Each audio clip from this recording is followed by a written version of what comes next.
This video tip is all about making and installing fancy shingles up near the peak of your cabin.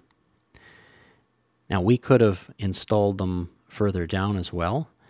We just stuck with the peak, but the fancy design looks really great, and it's not all that hard to do. Traditionally, these are installed in a band below the gable, but not necessarily. We just put them in the peak. And here are a few details you need to understand. First of all of these fancy shingles are the same width.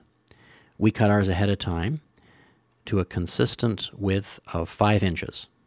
And that goes for the round as well as the pointy ones. They're all the same width because they work together. And this is a true semicircular profile here. So it's got a radius of 2.5 inches. Now, we marked those and then cut them with a scroll saw. In fact, you could use a jigsaw or a bandsaw as well, and then sanded them smooth.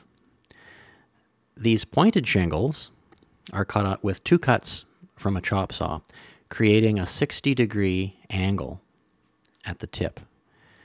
Now, these look like they come right to a point, but if you could see them closer, you'd see that they're actually very slightly blunt. That makes them less prone to breakage during handling, and they weather better as well. It's just a small thing, but it's worth following. Now, during installation, all of these shingles are installed so that the joint of the shingle underneath is right in the middle. This is important to get the pattern right. And if you look here, you can see how the points and peaks of the shingles all align with each other. There's also fasteners held underneath, which you have to be careful of with the pointed shingles.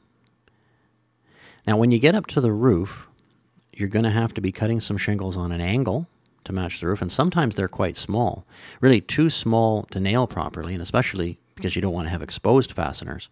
In those cases, you should use some construction adhesive to secure those little shingles. I really prefer PL Premium. It's the best construction adhesive I've ever used, and you want to secure that shingle with 23 gauge pins driven with an air tool. They're a very tiny fastener. You really can almost not see them at all. They don't leak water, they're so small, and they do hold things in place while the adhesive dries.